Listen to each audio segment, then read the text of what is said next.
Kadang suara peringatan itu nggak datang dari orang yang paling populer. Kadang yang ngomong justru bukan dari panggung besar, tapi dari ruang rapat yang sunyi, penuh data, angka, dan kebijakan.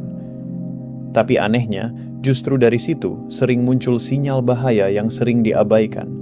Dan kali ini, sinyal itu datang dari seseorang bernama Purbaya Yudhi Sadewa, seorang ekonom yang sekarang duduk di kursi paling panas, Menteri Keuangan Indonesia. Tapi pertanyaannya, seberapa banyak dari kita yang benar-benar dengar apa yang dia coba sampaikan? Gue tahu topik ekonomi itu sering dianggap berat, tapi kalau lo perhatiin baik-baik, ekonomi itu kayak detak jantung sebuah negara. Kalau detaknya lemah, seluruh tubuhnya ikut goyah. Dan sekarang detak itu mulai kedengaran aneh.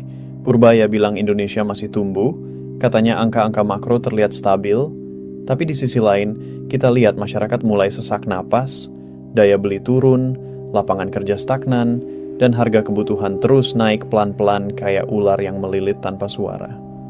Lo sadar nggak? Ini mirip banget sama gejala sebelum krisis besar datang. Tahun 98, 2008, 2020, semuanya diawali dengan rasa tenang-tenang aja kok. Sebelum badai itu benar-benar nyapu semuanya. Yang menarik, Purbaya ini bukan tipe pejabat yang doyan pencitraan. Dia belak-belakan, kadang terkesan sarkastik tapi realistis.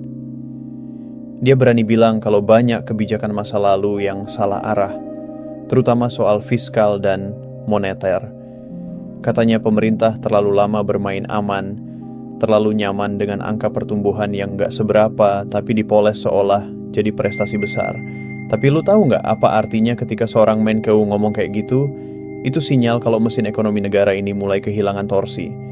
Dan kalau nggak ada perubahan besar, arah kita bisa menuju sesuatu yang lebih parah dari sekadar inflasi. Purbaya sempat bilang ada lebih dari 200 triliun dana pemerintah daerah yang cuman nganggur di bank. Bayangin, duit segitu banyaknya yang seharusnya dipakai buat bangun infrastruktur, bantu UMKM atau jaga stabilitas harga, malah cuma tidur di rekening. Dan di saat yang sama, rakyat kecil makin susah bayar sewa rumah, harga beras melonjak, dan pengusaha kecil gulung tikar karena daya beli menurun. Ironis banget kan? Duit negara nggak berputar, ekonomi rakyat mandek. Gimana mau tumbuh? Sekarang, coba kita tarik ke belakang sedikit. Setiap kali Indonesia masuk fase krisis besar, selalu ada satu pola yang sama. Pemerintah terlambat sadar. Tahun 98, semua percaya ekonomi kita aman, sampai rupiah jeblok. Tahun 2008, orang pikir krisis cuma bakal kena Amerika, sampai efek dominonya bikin ekspor kita nyungsep. Tahun 2020, semua bilang pandemi cuma urusan kesehatan, tapi ujungnya ekonomi yang kolaps. Dan kalau lo lihat tren sekarang, tahun 2030 bisa jadi bab berikutnya dari siklus itu.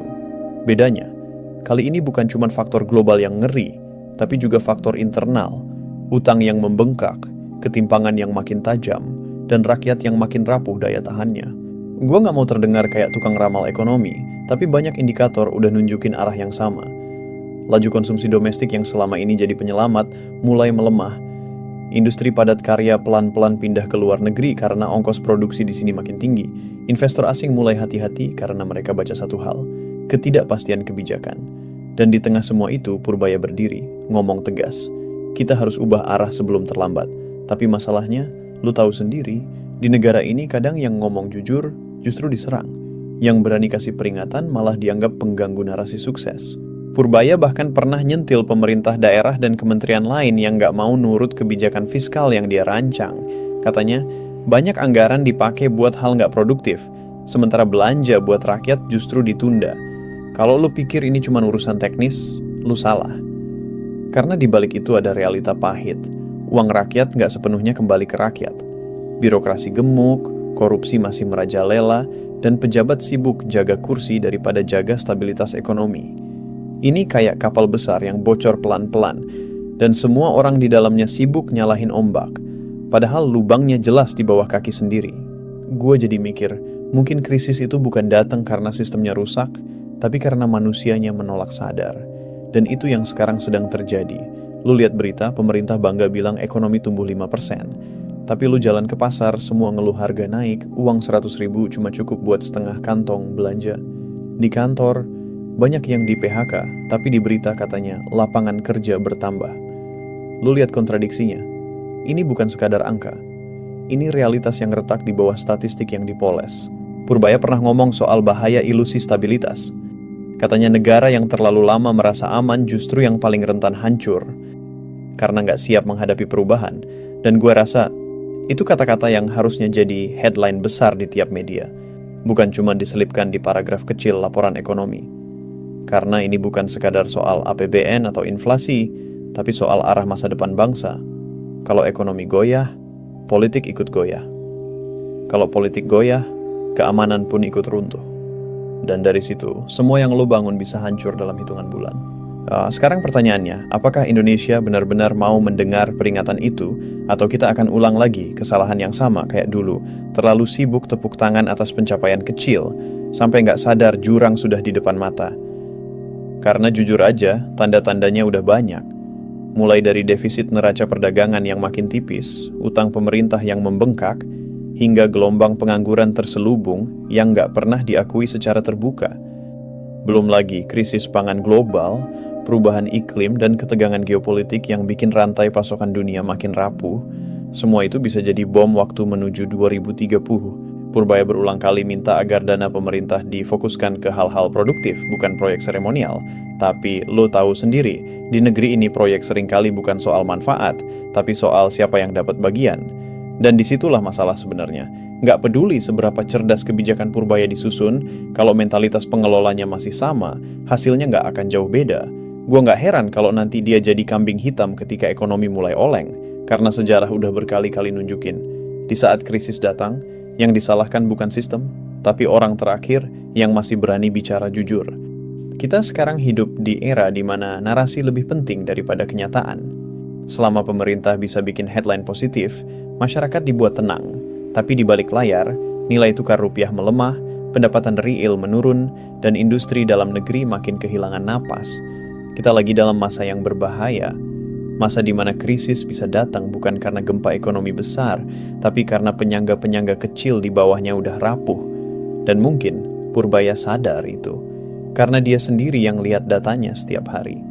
Lo tahu apa yang paling ironis ketika Purbaya ngomong soal risiko ekonomi jangka panjang, banyak yang malah nyinyir, katanya terlalu pesimis, katanya bikin panik. Tapi kalau dipikir, bukannya lebih baik panik sekarang daripada menyesal nanti? Negara lain kayak Jepang, Amerika, bahkan Cina, udah mulai siaga hadapi resesi global, tapi kita masih sibuk bikin narasi pertumbuhan, dan itu yang bikin gue ngeri. Bukan karena krisisnya, tapi karena kesadaran kita yang tertinggal. Ada satu hal yang menarik dari gaya bicara Purbaya. Dia nggak main kata-kata manis. Dia nggak jual mimpi muluk. Dia pakai bahasa logika, data, dan realita. Tapi justru itu yang bikin banyak orang nggak nyaman. Karena kebenaran itu pahit, apalagi kalau menyangkut kenyamanan politik. Tapi kalau nggak ada yang berani ngomong jujur, gimana bangsa ini bisa siap menghadapi masa depan? Apa kita mau terus hidup dalam ilusi stabilitas, sampai semua runtuh dan baru sadar ketika udah terlambat? Krisis 2030 mungkin belum pasti, tapi arah kesananya makin jelas. Dunia sedang berubah cepat. AI, perang dagang, perubahan iklim, dan disrupsi energi akan ngacak-ngacak sistem ekonomi global. Negara yang gak siap akan jadi korban. Dan gue yakin Purbaya ngerti itu. Tapi tanpa dukungan sistem, tanpa perubahan mental birokrasi, tanpa keberanian politik buat ngomong cukup, semua peringatan itu cuma akan jadi catatan kecil dalam sejarah. Kayak banyak ekonom lain sebelum dia yang juga pernah bicara, tapi gak pernah didengar. Kalau lo perhatiin, setiap kali ekonomi terguncang, rakyat kecil yang paling dulu kena. Mereka yang kerja harian, yang gak punya tabungan, yang hidup dari gaji ke gaji, dan mereka juga yang paling sering disuruh sabar demi stabilitas nasional. Padahal stabilitas itu cuma berarti satu hal. Mereka tetap di bawah, sementara yang di atas terus aman. Dan ini bukan teori konspirasi. Ini fakta sosial yang udah berulang kali terjadi. Dan sekarang kita di titik di mana sejarah bisa berulang. Lagi, gue gak bilang semua salah pemerintah. Dunia memang lagi gila. Tapi justru karena itu, negara butuh pemimpin yang berani buka mata rakyatnya. Yang gak cuman kasih harapan, tapi juga kesiapan. Dan dalam konteks itu, Purbaya mungkin salah satu sedikit pejabat yang masih mau ngomong jujur, meski resikonya tinggi. Tapi kalau bangsa ini gak mau mendengar, maka kita akan hadapi 2030 bukan sebagai tantangan, tapi sebagai bencana yang kita ciptakan sendiri. Krisis itu nggak datang tiba-tiba. Dia datang perlahan, pelan, diam-diam, dan nggak kelihatan. Dia datang dari kebiasaan menunda keputusan penting, dari sikap abai terhadap sinyal kecil, dari rasa puas yang terlalu cepat. Dan ketika semuanya sudah terlambat, baru kita sibuk nyari kambing hitam. Sejarah udah kasih pelajaran, tapi entah kenapa kita nggak pernah benar-benar belajar. Mungkin karena bangsa ini lebih suka narasi indah ketimbang kenyataan pahit. Tapi masih ada harapan, selalu ada. Selama masih ada orang yang berani bicara, selama masih ada rakyat yang mau berpikir kritis, selama masih ada generasi muda yang nggak mau ikut tidur dalam kenyamanan semu, bangsa ini masih punya peluang buat selamat dari siklus yang sama. Dan mungkin, itu yang pengen disampaikan Purbaya sebenarnya. Bukan untuk menakuti, tapi untuk nyadarin kita bahwa waktu buat berubah nggak banyak. Karena kalau kita nggak siap sekarang, nanti 2030 bukan sekadar angka, tapi titik balik sejarah yang nggak bisa diulang. Jadi sekarang, ini pilihannya ada di tangan kita semua. Mau terus pura-pura nggak tahu, atau mulai buka mata. Mau terus percaya pada angka yang dikasih media, atau mulai lihat sendiri ke lapangan. Mau terus berharap pada kebijakan dari atas, atau mulai gerak dari bawah. Karena kalau bangsa ini mau selamat dari krisis, kesadaran itu harus kolektif, bukan cuma tugas satu menteri. Dan kalau lo dengar suara-suara seperti Purbaya, jangan langsung sinis, dengerin dulu. Karena kadang, peringatan yang paling jujur datang bukan dari orang yang paling berkuasa, tapi dari mereka yang paling ngerti risiko yang bakal datang. Krisis 2030 bukan ramalan, itu hasil dari pilihan-pilihan yang kita buat hari ini. Dan setiap keputusan yang diambil atau diabaikan, bakal nentuin apakah kita siap bertahan, atau sekadar jadi korban sejarah berikutnya. Akhirnya, satu hal yang harus lo ingat, bangsa yang besar bukan bangsa yang gak pernah jatuh, tapi bangsa yang belajar sebelum jatuh lagi. Kalau sekarang kita punya orang-orang yang masih berani bicara, tugas kita sederhana, jangan diam. Dengar, pikir, dan bertindak. Karena mungkin satu-satunya hal yang lebih berbahaya dari krisis ekonomi adalah bangsa yang gak sadar kalau dia sedang menuju ke sana. Kalau lo setuju bahwa kesadaran itu penting, bantu sebarkan pesan ini. Biar makin banyak orang yang sadar sebelum terlambat. Jangan lupa buat like, share, dan subscribe, bukan cuma buat algoritma, tapi buat terus nyebarin kesadaran.